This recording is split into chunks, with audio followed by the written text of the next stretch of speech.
ಎಲ್ಲ ಕೆಲಸಗಳನ್ನ ಮಾಡ್ತಾ ಇರ್ತಾರೆ. ಇದರಿಂದ ಏನಾಗುತ್ತೆ, ನಮ್ಮ ದೇಹ ನಾವೇನೆ ಹಾಳು ಮಾಡ್ಕೊಳ್ತಾ ಇರೋದು, ಹೌದಲ್ವಾ? ನಾವಾಗಿ ರೋಗನ ಬರಮಾಡ್ಕೊಳ್ತಾ ಇರೋದು.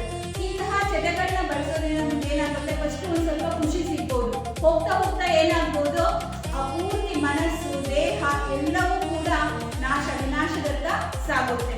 ಎಲ್ಲ ಒಂದೊಂದೇ ಅಂಗಗಳ ವೈಕಲ್ಯ ಉಂಟಾಗುತ್ತೆ. ಬಾಯಿ ಕ್ಯಾನ್ಸರ್ ಬರುತ್ತೆ, ಗೊತ್ತಾಗಿರೋದ್ರಿಂದ ಬಾಯಿ ಕ್ಯಾನ್ಸರ್ ಬರುತ್ತೆ, ಗಂಟಲು ಕ್ಯಾನ್ಸರ್ ಬರುತ್ತೆ, ಅದೇ ರೀತಿ ಶ್ವಾಸಕೋಶ ಸಂಬಂಧಿಸಿದಂತಹ ಕಾಯಿಲೆಗಳು ಬರುತ್ತೆ, ಹೃದಯ ರೋಗ ಬರುತ್ತೆ, ಲಿವರ್ ಡ್ಯಾಮೇಜ್ ಆಗುತ್ತೆ. ಎಲ್ಲ ಅಂಗಗಳು ಏನಾಗ್ತಾ ಹೋಗುತ್ತೆ, ಹಾಳಾಗ್ತಾ ಹೋಗುತ್ತೆ. ಮನೆಯ ಪರಿಸರನೂ ಕೂಡ ಏನಾಗ್ತಾ ಹೋಗುತ್ತೆ. ಇಂತಹ ವ್ಯಸನಗಳಿಂದ ಯಾರೆಲ್ಲ ಈ ಮನೆಗೆ ಬರ್ತಿರ್ತಾರೋ ಅವ್ರು ಕುಡಿದು ಬರ್ಬೋದು, ಧೂಮಪಾನ ಮಾಡ್ಕೊಂಡು ಬರ್ಬೋದು.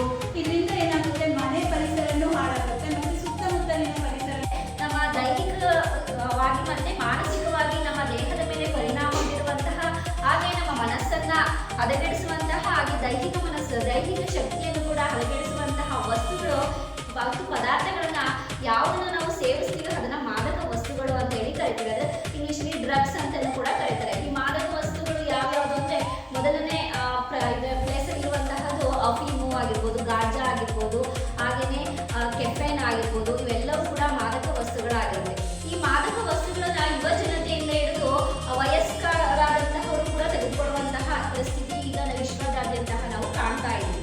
ಅಂದ್ರೆ ಈ ಮಾದಕ ವಸ್ತುಗಳನ್ನ ಏನಕ್ಕೆ ತಗೊಳ್ತಾರೆ, ಏಕೆ ಅಂತಂದ್ರೆ ಪರಿಸರದಲ್ಲಿ ಎಷ್ಟು ಒಳ್ಳೆಯದಿರುತ್ತೋ ಅಷ್ಟೇ ಕೆಟ್ಟದ್ದು ಇರುತ್ತೆ. ಹಾಗೆ ನಾವು ಯಾವುದನ್ನ ಸೇವಿಸಬೇಕು, ಯಾವುದನ್ನ ಸೇವಿಸಬಾರ್ದು ಅನ್ನೋದು ಮನುಷ್ಯನ ವಿವೇಚನಾ ಶಕ್ತಿಗೆ ಹಾಕಿಗೆ ಬಿಟ್ಟಿರುವಂತಹದ್ದು, ಹೌದಲ್ವಾ? ಅಂದ್ರೆ ಎಲ್ಲಾ ಉತ್ಪಾದನೆಯೂ ಕೂಡ ಅಂದ್ರೆ ಒಳ್ಳೆಯದು ಮತ್ತೆ ಕೆಟ್ಟದ್ದು ಎಲ್ಲಾ ಉತ್ಪಾದನೆ ಕೂಡ ಇಡೀ ಜಗತ್ತಿನಾದ್ಯಂತ ಆಗ್ತಾ ಇರೋದು.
ಆಗುವ ದುಷ್ಪರಿಣಾಮಗಳ ಬಗ್ಗೆ ಕಿರುನಾಟಕವನ್ನು ನಿಮ್ಮ ಮುಂದೆ ಪ್ರದರ್ಶಿಸಲಿದ್ದಾರೆ 7ನೇ ತರಗತಿ ವಿದ್ಯಾರ್ಥಿಗಳು.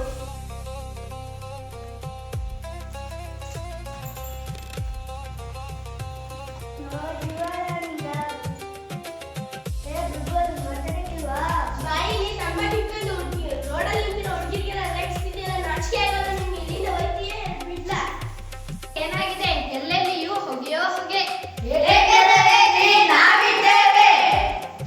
ಸಾರ್ವಜನಿಕ ಸ್ಥಳಗಳಲ್ಲಿ ಧೂಮಪಾನ ಮಾಡಬಾರದು. ನಮ್ಮ ಸ್ಥಳದಲ್ಲಿ ನಾವು ಮಾಡುತ್ತೇವೆ.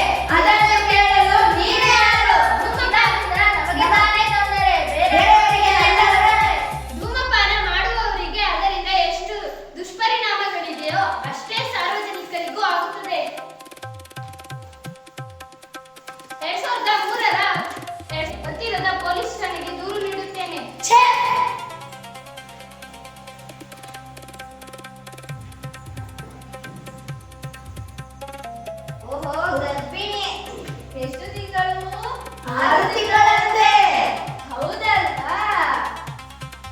ಮಗು ಹಾಗಿರ್ಬೇಕು, ಹೀಗಿರ್ಬೇಕು, ಚುರುಕಾಗಿರ್ಬೇಕು ಅಂತ ಅಂತೀರಲ್ಲ, ತಗೊಳ್ಳಿ ನಿಮ್ ಮಗು ಚುರುಕಾಗುತ್ತೆ.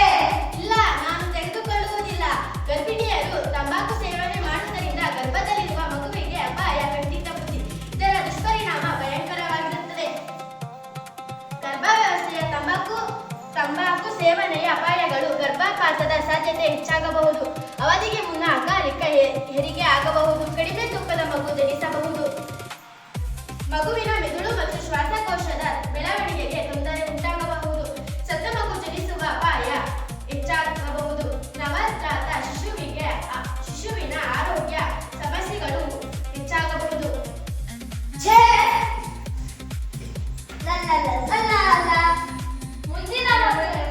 ಇಂದಿನ ಮಕ್ಕಳೇ ಮುಂದಿನ ಪ್ರಜೆಗಳು. ಇವತ್ತು ನಮ್ಮ ಸ್ಕೂಲಲ್ಲಿ ಹಾಯ್ ಅಂಕಲ್. ಹಾಯ್. ಇವತ್ತು ನಮ್ಮ ಟೀಚರ್ ನಮ್ಮ ಸ್ಕೂಲಲ್ಲಿ ಒಂದು ಹಾಡು ಹೇಳ್ಕೊಟ್ರು, ಹೇಳ? ಹೇಳು. ಗಾಳಿನಲ್ಲಿ ಮೂಡಿ ಬಂದ ಚಂದ ಮಾಮ, ಕತ್ತಲಲ್ಲಿ ಬಂದ ಚಂದ ಮಾಮ. ಹೆಂಗಿತ್ತು ಅಂಕಲ್? ಚೆನ್ನಾಗಿತ್ತು. ತಗೋ, ನೀನ್ ಹೇಳಿದ್ಕೆ ಒಂದು ಚಾಕ್ಲೇಟ್ ಕೊಡ್ತೀನಿ. ಇದು ಚಾಕ್ಲೇಟಾ? ಚಾಕ್ಲೇಟ್. ಇದು ಚಾಕ್ಲೇಟ್ ಅಲ್ಲ. ಚಾಕ್ಲೇಟ್. ಇಲ್ಲ, ಇದು ಚಾಕ್ಲೇಟ್ ಅಲ್ಲ. ಚಾಕ್ಲೇಟ್. ಇದು ಇದರಲ್ಲಿ ಕೆಟ್ಟದಿರುತ್ತೆ ಅಂತ ನಮ್ಮ ಟೀಚರ್ ನಮ್ಮ ಸ್ಕೂಲಲ್ಲಿ ಹೇಳಿದ್ದಾರೆ. ಇದು ನಾನು ತಗೊಳ್ಳಲ್ಲ. 2003ರ ತಂಬಾಕು ಉತ್ಪನ್ನಗಳ ನಿಯಂತ್ರಣ ಕಾಯ್ದೆಯ ಪ್ರಕಾರ 18 ವರ್ಷಕ್ಕಿಂತ ಕಡಿಮೆ ವಯಸ್ಸಿನವರೆಗೆ ತಂಬಾಕು ಉತ್ಪನ್ನಗಳನ್ನು ಮಾರಾಟ ಮಾಡುವುದು ಕಾನೂನು ಬಾಹಿರ. ಶಾಲೆ ಹಾಗೂ ಶಿಕ್ಷಣ ಸಂಸ್ಥೆಗಳ 100 ಗಜಗಳ ವ್ಯಾಪ್ತಿಯಲ್ಲಿ ತಂಬಾಕು ಉತ್ಪನ್ನಗಳನ್ನು ಮಾರಾಟ ಮಾಡುವುದು ನಿಷೇಧಿಸಲಾಗಿದೆ. ಇದೊಂದು ಶಿಕ್ಷಣ ಅಪರಾಧ. ನಾನು ಮಾಡುವುದಿಲ್ಲ, ನೀವು ಮಾಡಬೇಡಿ. Tata, bye bye. ಇವರಿಗೆಲ್ಲ ಏನಾಗಿದೆ? ಇವರಿಗೆಲ್ಲ ಬುದ್ಧಿ ಕಲಿಸಬೇಕು ಅಂದರೆ ತಂಬಾಕಿನ ರಾಕ್ಷಸನನ್ನೇ ಕಲಿಸಬೇಕು. ನಾವು ಸೇವಿಸುತ್ತೇವೆ. ತಂಬಾಕಿನಿಂದ ಏನಾಗುತ್ತದೆ? ನಾನು ಯಾರು ಅಂತ ಗೊತ್ತಾಯ್ತಾ? ಭೀಕರ ಕಾಯಿಲೆಗಳ ಸರದಾರ ನಾನು. ಪ್ರತಿ ವರ್ಷ 60 ಲಕ್ಷಕ್ಕೂ ಹೆಚ್ಚು ಜನರ ಸಾವಿಗೆ ಕಾರಣ ನಾನು. ನಾನು ತಂಬಾಕಾಸುರ. ಪ್ರತಿ 6 ಸೆಕೆಂಡ್ ಒಬ್ಬರನ್ನು ಸ್ವರ್ಗಕ್ಕೆ ಕಳಿಸೋನು ನಾನೇ. ಎಷ್ಟು ಸಾಕ ನನ್ನ ಪರಿಚಯ? ಇನ್ನು ಬೇಕಾ? ತಂಬಾಕನ್ನು ನಾವು ಸೇರುತ್ತೇವೆ. ತಂಬಾಕಿನಿಂದ ಏನಾಗುತ್ತದೆ?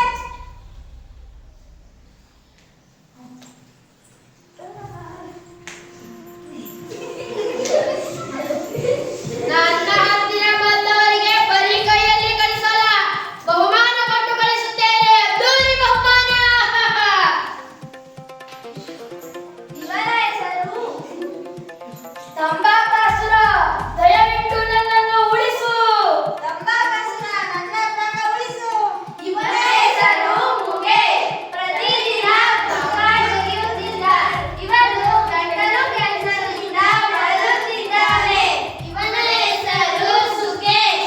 ಇವನು ಪ್ರತಿದಿನ ಧೂಮಪಾನ ಸೇವಿಸುತ್ತಿದ್ದನು. ಇವನಿಗೆ ಶ್ವಾಸಕೋಶ ಕ್ಯಾನ್ಸರ್ನಿಂದ ಬಳಲುತ್ತಿದ್ದಾನೆ. ದುರದೃಷ್ಟವೆಂದರೆ ಇವರನ್ನು ಉಳಿಸಲು ಸಾಧ್ಯವಿಲ್ಲ. ಇದಲ್ಲವೇ ಬಹುಮಾನ, ಅದ್ದೂರಿ ಬಹುಮಾನ. ಮರಣವನ್ನು ತಡೆಯಲು ಸಾಧ್ಯವಿಲ್ಲವೇ? ಇದು ನಮ್ಮಿಂದಲೇ ಸಾಧ್ಯ. ಹೇಗೆ?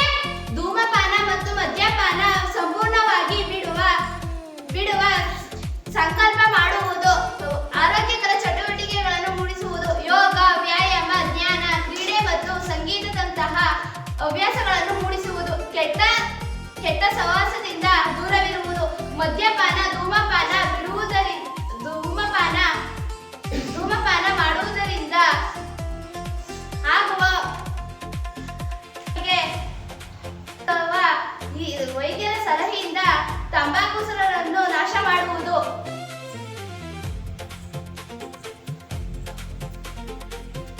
ಬೇಡ ಬೇಡ.